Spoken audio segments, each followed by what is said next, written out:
दोस्तों, आज मैं कहानी सुनाने जा रहा हूँ मुफ्ती मुफ्त। एक दिन भिक्खू बाई का मन नारियल खाने को हुआ। उसने अपनी पत्नी लाबू बहन से कहा, अरे सुनती हो, आज नारियल की चटनी खाने का मन हो रहा है। लाबू बहन ने कहा, घर में नारियल नहीं है, बाहर से लाना होगा और इसके लिए बाहर जाना पड़ेगा और पैसे खर्च करने पड़ेंगे। खाना है तो लाना है।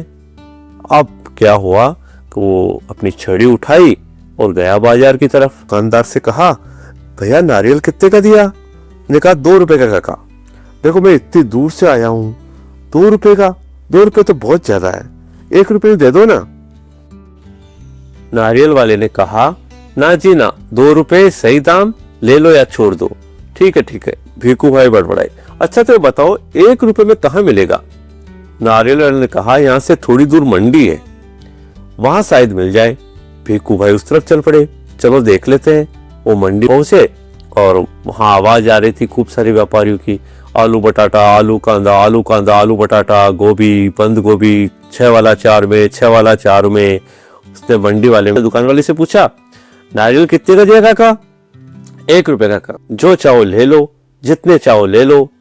भिक्खू भाई ने कहा, ये क्या, मैं इतनी दूर से आया हूँ और तुम पूरा 1 रुपया मांग रहे हो? 50 पैसे काफी है, मैं ये नारियल लेता हूं और ये लो तुम। नारियल वाले ने कहा, नीचे रखो नारियल, नीचे रखो, भीख नहीं, पूरा पैसा दो या फिर छोड़ो नारियल। भिक्खू भाई का निराश चेहरा देखकर बोला, बंदरगाह पे चले जाओ, हो सकता है वहां तुम्हें 50 पैसे मिल जाए। भिक्खू भाई ने अपनी छड़ी से टेक लगाकर सोचने लगे, आखिर 50 पैसे, पूरे 50 पैसे बचेंगे। वैसे मेरी टांगों में अभी दम है। पैरों को घसीटते हुए भिक्खू भाई चलने लगे।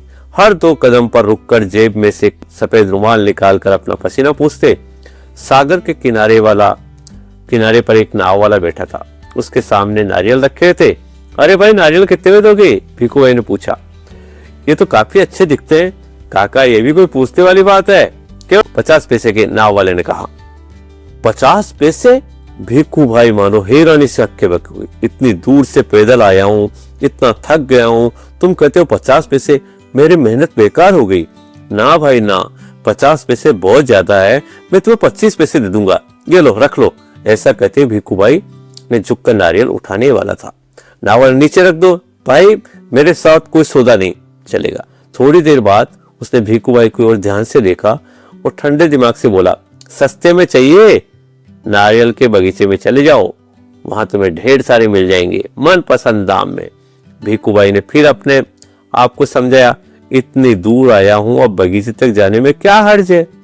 सच बात तो यह थी कि वो काफी थक चुके थे, मगर 25 पैसे बचाने के ख्याल में उनमें फुर्ती आ गई। भिक्खू भाई ने सोचा, दुगना ज्यादा चलना पड़ेगा पर 4 आने बच जाएंगे और फिर कोई भी चीज मुफ्त में कहाँ मिलती है। भिक्खू भाई बगीचे में पहुंच गए। वहां के मालिक को देखकर उसने पूछा, ये नारियल कितने में बेचोगे? माली ने जवाब दिया, जो पसंद आए ले जाओ काका, बस 25 पैसे का एक। देखो कितने बड़े बड़े हैं। हे भगवान, 25 पैसे!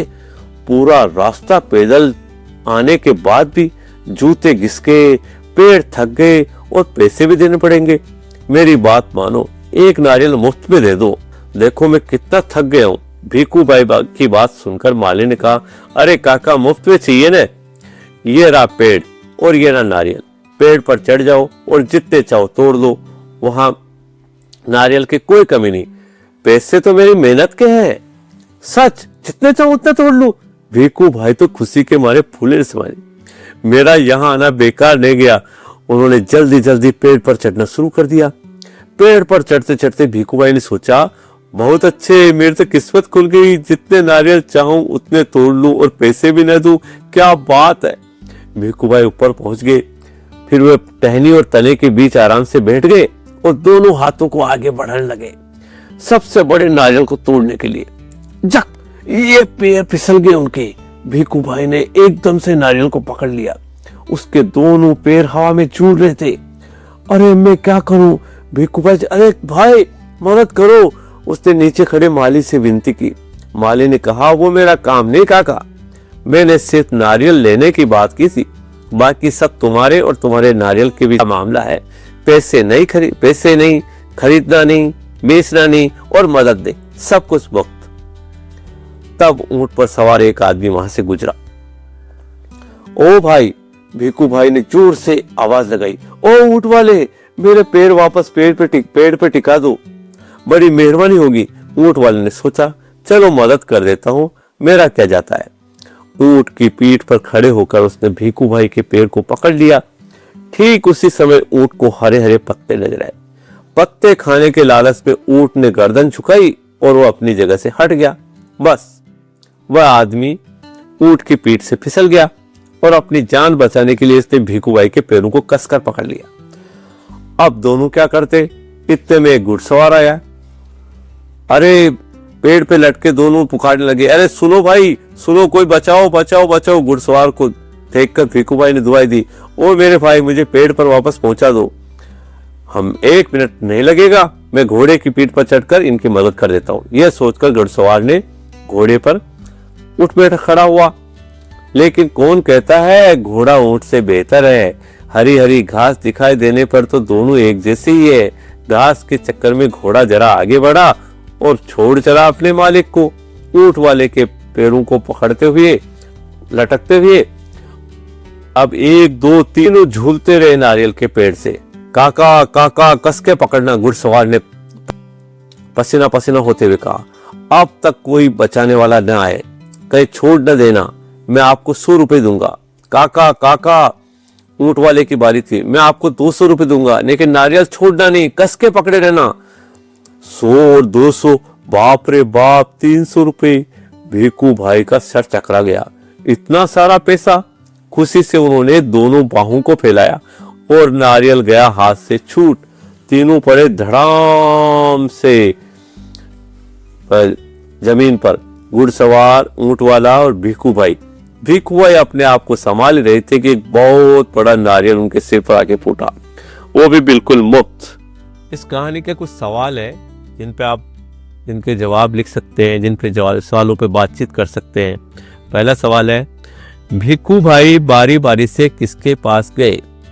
भिक्खू भाई बारी बारी से किसके पास गए? दूसरा सवाल, अपने घर से नारियल के पेड़ तक पहुंचने में भिक्खू भाई को कितना समय लगा होगा? इस बीच चटनी का क्या हुआ होगा और लाबू बहन क्या सोच रही होगी? दुकान वाला नारियल को बगीचे वाले से 4 गुने दाम पर क्यों बेच रहा था? दुकान वाला नारियल को बगीचे वाले से 4 गुने दाम पर क्यों बेच रहा था? हमारे घर में और स्कूल में काम में आने वाली चीजें हम तक कैसे कैसे और किन किन हाथों में गुजरती हुई हमको मिलती है। आशा है इस कहानी को आप दूसरों को सुनाएंगे, इस कहानी पर बातचीत करेंगे, इस कहानी के सवालों को लिखेंगे, इस कहानी को अपने शब्दों में लिखेंगे। धन्यवाद।